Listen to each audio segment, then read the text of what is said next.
Welcome to VUCA Africa. This afternoon, this morning, we are delighted to have our two speakers, Maxi and Chantel. And I'd like to welcome our audience to join us on this conversation. We are about to have a fantastic, interesting conversation with these young women. My name is Gloria Mululu. I work for Waki Health, and this show is hosted by AfNI. AfNI stands for Africa Free from New HIV Infections, which is an African-led network of HIV prevention research advocates based in Africa, born out of a joint vision by African Mm. advocates. You are joining us live from Kenya, Harare, and South Africa. This ongoing conversation on facilitating HIV prevention and choice is one that we must continue to advocate for. And today, like I said, we are joined by Chantel and Maxi, passionate, young, energetic prevention advocates. Welcome, Chantel and Maxi. We are glad that you could join us for this super important conversation. Let's begin with Chantel. Kindly introduce yourself and tell us a little about yourself and what does having a basket of HIV prevention choice mean to you as a young woman? Hi, Gloria, and hello to your viewers. My name is Ntlamulo Chantal Manganyi, based in South Africa. I'm one of the community license officer for Mosaic, former beach participant, and also an HIV ambassador. I'm a very bubbly person. I love and I'm interested in the well-being of adolescent girls and young women, of course. And answering your questions, what it means for me to have a basket full of choices, it actually means one word: freedom. Because, like, what's life? What's life of an adolescent young woman without freedom of choice or freedom of getting to know what you want about your body or what is required of you to do?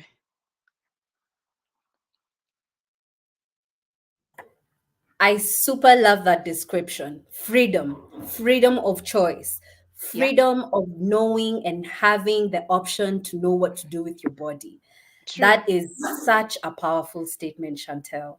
Indeed. um and when we talk about having combination HIV prevention choices, we Mm. know that that is the best approach to combating the epidemic.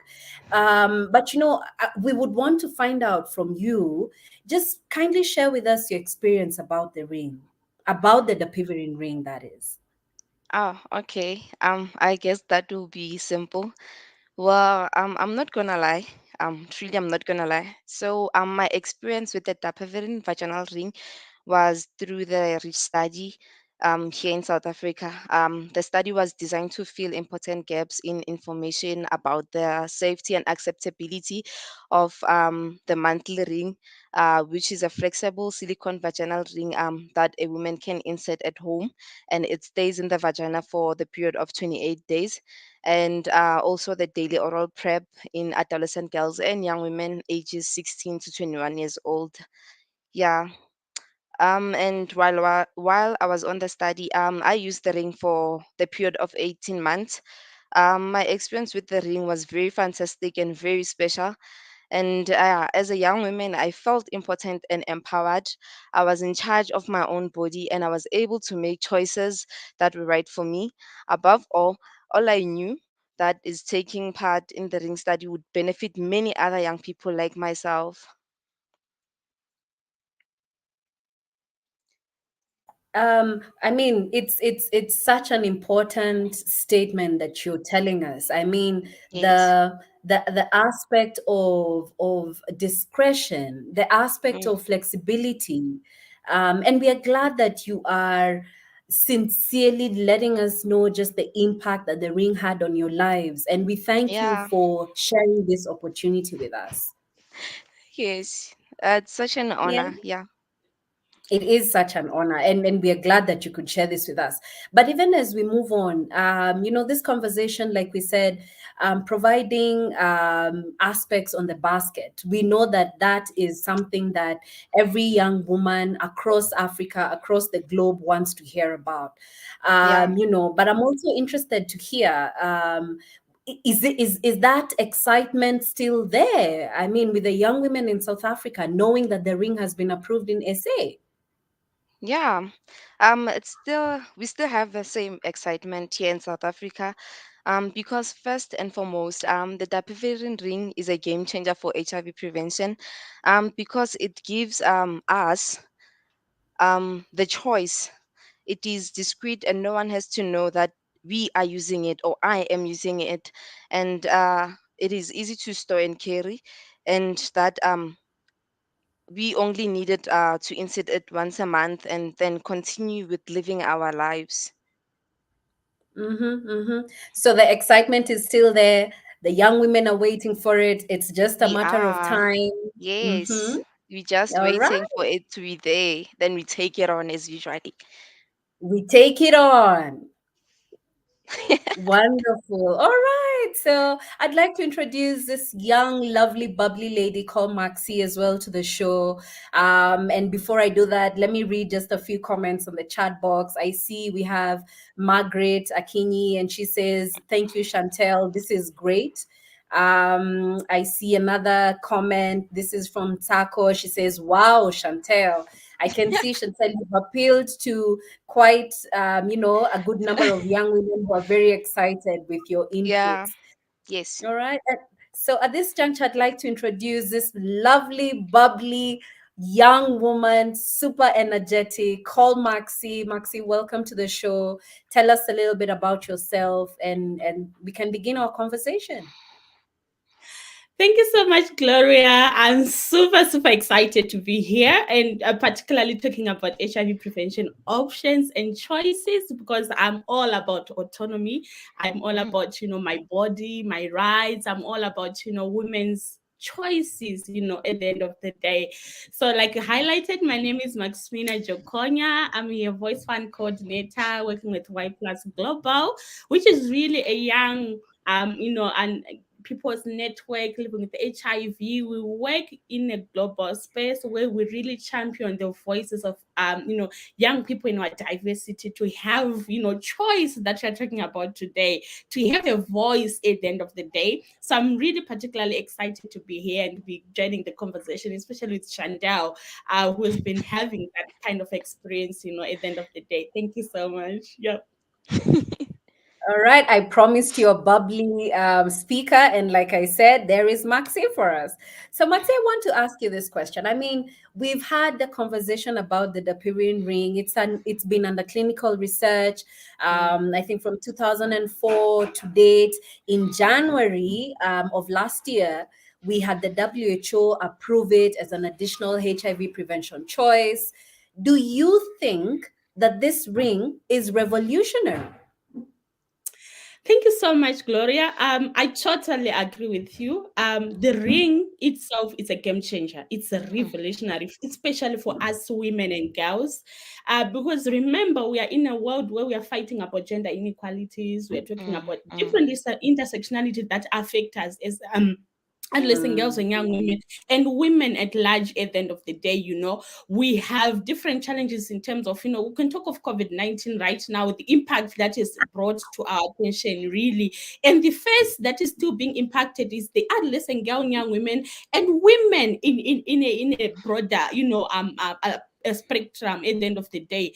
And we are saying that, it's high time where we have combination prevention mm, tools that work for us women, that we know that we have a choice. And I'm telling you, the definitely ring is actually that tool that we need to add into our paces, that we need to add into our baskets, so that we have choice at the end of the day. We have the autonomy, we have that option to say, I am able to choose the different ring, I'm able to choose PrEP, I'm able to choose mm, condoms, so that I protect myself from HIV, I protect myself and be able to have ownership at the end of the day.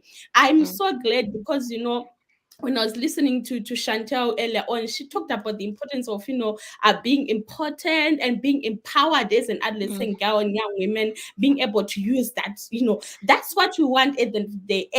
A tool or a prevention tool that really talks about discreetness, that talks about ownership, that I can use at any time that I want at the end of the day. That's what we want as women. And at the end of the day, it calls for all of us to really be, united, have a collective voice, and push for the Dapivan ring. Because honestly, if we stop funding it right now, we are taking away the choices. We are killing that hope that we had as adolescent girls and young women, and we are not fulfilling the promises that we had with these adolescent girls and young women and mm, women at large who participated in these studies. Remember, we said we're going to come back with the actual product for them to use, because it worked. It gave us empowerment at the end of the day. So mm, why now are we taking that choice? Why are we now taking that power that we had at the end of the day? And we're really looking forward to the final product for us to use. And we know that, some regulatory body has already approved it. WHO has approved it. So why mm, not use it? At the end of the Mm-hmm, day, mm-hmm. why not fund it? At the end of the day, countries regulatory have approved it. We've got South Africa, we've got Zimbabwe, and I'm sure in Kenya and other countries are in the process of approving this ring.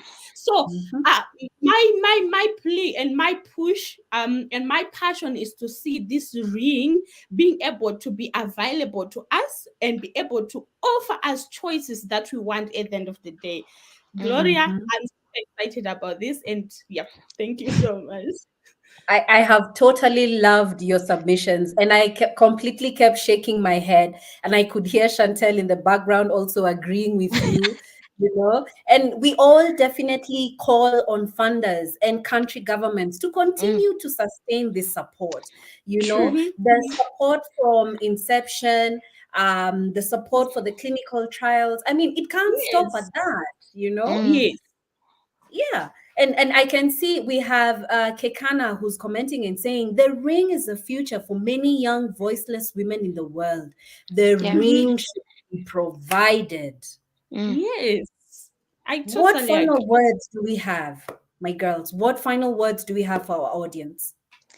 Um, I don't have much to say, but then the first words that I have is a message to the policymakers and the funders. My message to them is that we as adolescent girls and young women we really need the dapivirine vaginal ring very bad. We like the dapivirine ring. We need more HIV prevention methods. We need choices in order to prevent the spread of HIV. Young women like myself that took part in the ring studies invested our effort and time, including our bodies, to participate in the studies. Mhm. We need Mm, the policy and the policy makers and the funders to keep their word about giving us choice and to ensure that the dapivirine ring is available to those of that need it the most, like myself. mm, There has mm, been a lot of mm, discussion about its efficacy, and we mm, understand that. And young women will choose it over other products. I also know that mm. no method is 100%, and that's why I choose prevention combination. I choose to prevent Okay. HIV and AIDS. I choose to prevent STIs. I also choose to prevent unplanned pregnancies. So, to policymakers and funders, please, we are pleading with you. If you are listening to this, please do not make the choices for me. Let this be my choice. Let me choose an HIV prevention method that suits my lifestyle and my body. And one last Mm, thing is that mm, here in South Africa, almost 2,000 young women get infected with HIV each and every week, and high numbers of gender-based violence makes it very difficult for young women to use condoms. So the dapivirine ring is empowering because it is women-initiated, meaning as young women, I can use it. Without my partner knowing about it, the ring give us the mm, courage to protect ourselves from HIV. So mm, please let this possible, make this possible for us. It's the only chance that we have to protecting ourselves as adolescent girls and young women. mm, mm, mm. Thank you, Chantel. Welcome, Maxi. Thank Let's hear you your so final much. thoughts. Thank you so much. I think Chantel has really put it rightly and correctly. We Mm, need choices, we need autonomy, we need to facilitate the funding for the ring. The ring works, we know it works, it has got efficacy. We, as adolescent girls and young women in general, women across the globe, we love the ring. We want to Mm, use the ring as part of the combination preventions so that it facilitates choice and autonomy at the end of the day. We are yeah. calling for a collective effort from donors, governments, everyone involved, even implementers, to really come together and make sure that we have a funded ring and we are able to utilize it and we have access to this ring at the end of the day. Thank you so much. Mm-hmm. Final punch: accessibility, affordability, and definitely women want the ring. yeah. Thank you so much, Chantel. Thank you so much, Maxi. It's been an honor to host you on VUCA Africa. Let's meet again next week, Thursday. Our donors and funders, hear our plea. We want the ring. Mm. Goodbye.